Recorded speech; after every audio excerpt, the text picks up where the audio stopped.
Hello everyone, and thanks for joining us here for This Week in Agribusiness. I'm Mike Pearson. With the corn and soybean crops now fully grown across the country, it's a good time for farmers to get into their fields and take a look. How are things faring? What kind of research can we do on our operations? Well, for this week's Agronomy for Your Acres, Thaddeus Bates, the Senior Manager of Applied Agronomy for Nutrien Ag Solutions, has been doing the exact same thing on the Nutrien Ag Solutions Innovation Farm in Champaign, Illinois. He joins us from there now. Thaddeus, thanks for taking the time to talk with us. Thank you, Mike. Good to see you today. Well, let's talk a little bit about the Innovation Farm down there in Champaign. What is it that Nutrien Ag Solutions is doing on the ground? So we pick up where research leaves off. What we try to do is we accelerate the innovation. So we take these components of equipment, technology, products, practices, and people, and we compile those 5 levers and figure out what's best for the grower and their acre. All right, equipment, technology, products, practice, and people. There's got to be a quicker way to say that, Thaddeus. We call it ET3P here. We have gone through the decision-making process to come up with that acronym, and then we also bookend that with our soils, and we on the other end is our weather. So our weather team is located here in Champaign as well. I feel every time we get to speak, you bring in the moisture, so we really appreciate having this time. Well, good. Glad we could lend a hand down there on the Innovation Farm. Now, Thaddeus, how do you bring those ET3P principles to practice on the farm? What does that look like on the ground?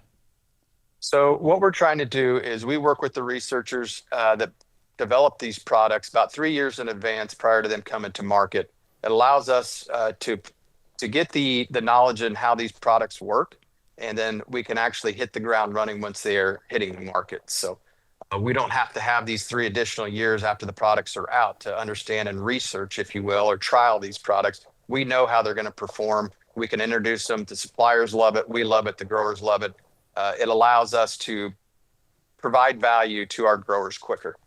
You know, as I think through that list, ET3P, people, is going to be a huge component of that. At the Innovation Farm, do you spend a lot of your time educating folks on the work that needs to happen in the field?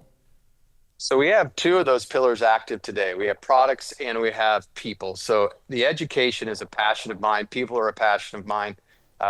We have 30 of our crop consultants in here in Agronomy Essentials class right behind these doors. As you can see right behind me, we're looking at the products. We have a little bit more fungicide application to make. We're waiting for this weather to pass to make these final applications here at Tassel to produce that data that gives us a behind-the-scenes look to create the information that we can share with our growers for the ROI. That education component sounds pretty crucial. Is it time to add that to the acronym, make it 2ET3P? I'd be happy to do that. Education is a very key component as this world of ag ever evolves. We work with the FFA on a regular basis. As you know, we've had a student ambassador this past year, Miss Avery Watson, that had her trial went to the national stage there at Lucas Oil, and we have a new student ambassador this year with Grace Bickers, who's doing some economic trials on some sweet corn. So we know that these young adults that are coming in are very important for the future of ag. They certainly are. Glad to see Nutrien Ag Solutions working to get them up to speed. Thaddeus Bates, thank you so much for joining us this week. Appreciate your time. Thanks for having us. Folks, if you'd like more information, you can get it at nutrienagsolutions.com.